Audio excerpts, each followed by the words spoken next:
প্রধান শিক্ষিকাকে কান ধরে উঠবোস, পা ধরতে বাধ্য করা হয়েছিল সহকারী প্রধান শিক্ষিকাকে। জলপাইগুড়ির কোতোয়ালি থানায় বাহুবলী তৃণমূল নেতার বিরুদ্ধে নালিশ। পালা বদলের পর ওই বাহুবলী নেতার বিরুদ্ধে থানায় অভিযোগ দায়ের করেছেন প্রধান শিক্ষিকা। এবার কি ওই বাহুবলী নেতার বিরুদ্ধে কড়া পদক্ষেপ?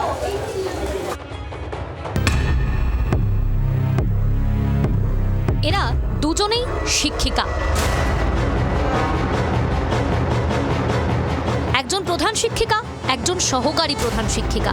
অথচ পরিণতি দেখুন, একজন স্কুলের অফিস রুমে কান ধরে উঠবোস করছেন, অন্যজনকে পায়ে পড়তে হচ্ছে। যার সামনেই কাণ্ড ঘটছে তিনি জলপাইগুড়ি পুরসভার চেয়ারম্যান ও স্কুল পরিচালন সমিতির সভাপতি সৈকত চট্টোপাধ্যায়।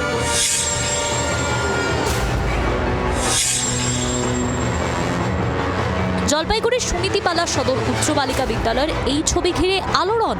2025 সালের 10ই নভেম্বর রাজ্যের তৎকালীন বিরোধী দলনেতা ও বর্তমান মুখ্যমন্ত্রী শুভেন্দু অধিকারী সোশ্যাল মিডিয়ায় একটি সিসিটিভি ফুটেজ পোস্ট করেন, যাতে দাবি করা হয় স্কুলের পরিচালন কমিটির তৎকালীন সভাপতি সৈকত চট্টোপাধ্যায়ের কথা না শোনায় বিদ্যালয়ের মধ্যে দরজা বন্ধ করে প্রধান শিক্ষিকা সুতপা দাসকে কান ধরে উঠবোস করাতে বাধ্য করা হয়। নিরুপায় হয়ে তার পা ধরতে যান সহকারী প্রধান শিক্ষিকাও। বিষয়টি নিয়ে হাইকোর্টে মামলা দায়ের করেন সুতপা। এখনো পর্যন্ত বিচার না হওয়ায় রাজ্যের পালা বদলের পর পুলিশের দ্বারস্থ হলেন তিনি। ঘটনায় যাতে এবার উপযুক্ত তদন্ত হয় সেই আর্জি জানিয়ে মুখ্যমন্ত্রী শুভেন্দু অধিকারীকে মেইল করেছেন প্রধান শিক্ষিকা।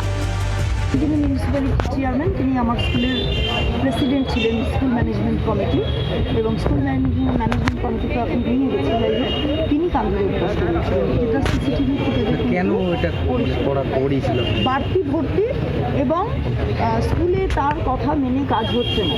সহপ্রধান শিক্ষিকা তিনি টাকা পয়সা দিচ্ছেন না এবং তার মুখে মুখে তর্ক করেছেন। তিনি হাউস অ্যারেস্টের ইয়েও কিন্তু হুমকিও ওনাকে দিয়েছিলেন একদম প্রকাশ। মানে এর কোনো ভাষা নেই অনৈতিক কাজকে সমর্থন না করার জন্য। আমরা ওনাদের অনৈতিক কাজে যেহেতু সমর্থন করছি না, বা আমরা ওনাদের দাবি পূরণ করছি না, ওনাদের চাহিদা পূরণ করছি না, এবং এর মধ্যে ইকোনমিক ইন্টেনশন যথেষ্টভাবে জড়িত ছিল। যদিও সবটাই ভিত্তিহীন অভিযোগ বলে দাবি সৈকতে। সেই সিসিটিভি ফুটেজটা, যিনি ভিত্তিহীন সিসিটিভি ফুটেজটা ওনার দাবি অনুযায়ী সেটা হচ্ছে জানুয়ারি মাস 2025-এ উনি সেটা প্রকাশ করেন যখন ওই জলপাইগুড়ি পৌরসভার চেয়ারম্যান হিসেবে শপথ নেওয়ার আগে 7ই নভেম্বর। আর এফআইআর করলেন আজকে 18 মাস পরে।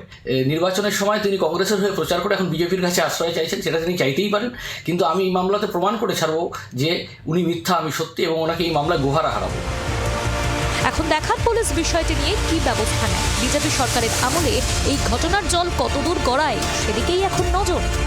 প্রদ্যুৎ দাসের রিপোর্ট, জি 24 ঘন্টা। বাংলার আওয়াজ, বাঙালির আবেগ, জি 24 ঘন্টা।